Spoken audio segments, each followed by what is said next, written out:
The Whispers of Hollowbrook. There was a town that had quietly disappeared from the maps, a place no one remembered unless they had the misfortune of being called back. It was called Hollowbrook, a small riverside town nestled deep within a forgotten forest. The river had long since dried up, leaving behind a jagged scar of rocks and twisted branches. Hollowbrook was cursed, though no one could say when it began. Its curse wasn't one of ghosts or monsters, it was of memory. People who left Hollowbrook forgot it ever existed, their memories wiped clean, but the town had a way of calling them back. The first whisper came to Emma Lorne on a cold autumn night. She was a freelance archivist, specializing in piecing together lost histories for museums. Her work was meticulous, her nights long and solitary, spent poring over brittle pages of forgotten ledgers and letters. One such evening, as she worked in her small Chicago apartment, she heard the whisper, "Come home." It was faint, barely more than the rustle of leaves outside her window. She dismissed it, thinking her exhaustion was playing tricks on her. But over the next few nights, the whispers grew louder, persistent. They always came at 3:13 a.m., waking her from uneasy dreams. Come home to Hollowbrook. She didn't recognize the name, and yet it sent a jolt of unease through her. The whispers clawed at her sanity until she gave in, searching for this so-called Hollowbrook. But no map showed its location, no archives mentioned it. Her frustration mounted until she found a weathered envelope tucked into an old box of childhood belongings, one she had no memory of ever owning. Inside was a photograph of a house, a crumbling Victorian manor perched at the edge of a dead riverbed.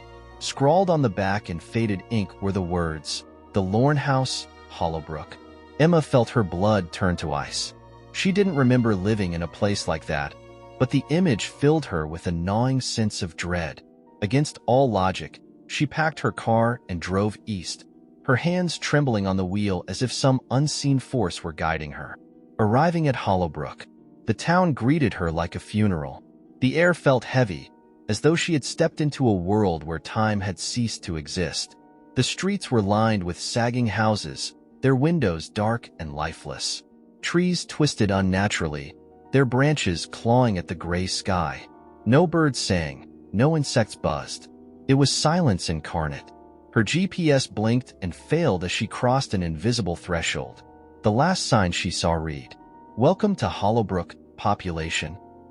The number had faded entirely. Emma parked in front of the house from the photograph. It stood taller than she expected, a hulking shadow with shattered windows and peeling paint. Her footsteps crunched on the dry earth as she approached, her pulse hammering in her ears. The front door swung open before she could touch it. Inside, the air was colder than outside, reeking of mildew and something faintly metallic. The furniture was covered in sheets, but the dust seemed disturbed, as though someone, or something, had been moving through the house. On the mantel above a cold, soot-choked fireplace was a single object, a tarnished silver locket. She hesitated, then picked it up. Inside was a photograph of a girl, no older than 7, staring solemnly into the camera. Her eyes seemed to follow Emma, and beneath the image was a name scratched into the metal. "Clara, you're home." Emma screamed, dropping the locket. The whisper had come from inside the house, though no one was there. She scrambled back, her breath ragged, but the front door slammed shut, trapping her inside. Then came the voices, hundreds of them, rising and falling in a chorus of disjointed whispers. "Don't leave. Stay. We need you." The truth beneath the town. Emma didn't sleep that night. The whispers continued, guiding her through the house like an unwilling marionette. They led her to the basement, where a rusted trapdoor lay hidden beneath rotted planks. The whispers grew frantic as she hesitated. "Open it! Open it!" She pried the door open, revealing a narrow stone staircase spiraling into darkness. The air was damp and oppressive as she descended, her flashlight flickering as though resisting the descent. At the bottom, she found a cavernous room filled with mirrors. Each mirror was cracked and distorted, their surfaces rippling as though alive. But what horrified her most was the reflections. They weren't hers. The mirrors showed faces, dozens of them.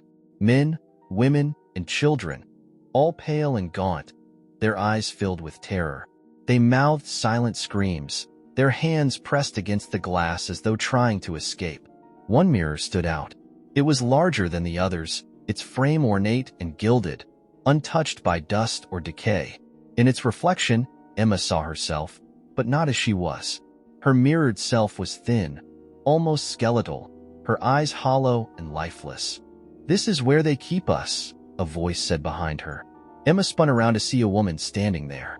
Her face was familiar, achingly so, but her skin was translucent, her body shimmering like a mirage. Who are you?" Emma stammered. "Clara," the woman said softly. "I've been waiting for you." "The bargain." Clara explained the curse.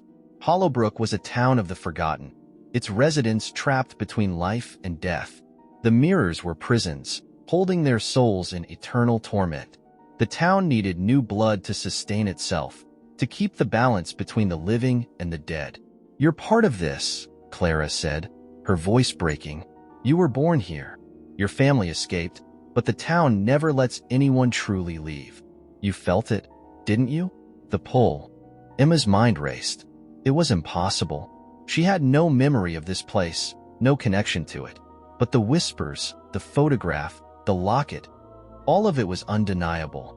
"You can end it," Clara said. "Break the mirrors, free us, but the town won't let you go. If you fail, you'll become one of us." Emma's flashlight flickered and died, plunging the cavern into darkness. The whispers surged around her, angry and desperate. "Don't listen to her.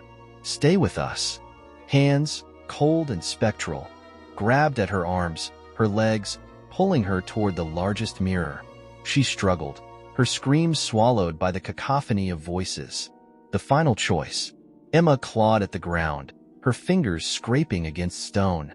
She reached into her pocket and pulled out the locket, holding it up like a talisman. The whispers recoiled, their grip loosening just enough for her to lunge forward. With all her strength, she smashed the locket against the largest mirror. The glass shattered, the sound deafening, and a blinding light filled the room. The faces in the mirrors screamed, not in pain, but in relief. One by one, the mirrors cracked and dissolved, the souls within them vanishing like smoke. When the light faded, Emma found herself outside. The house was gone, replaced by an empty field. The town was silent, its buildings crumbled into ruin. The sign at the edge of the road now read, "Hollowbrook, population, 0. Emma never spoke of what happened that night, but sometimes, in the dead of winter, she would hear whispers on the wind, calling her back to a place that no longer existed. "Come home,"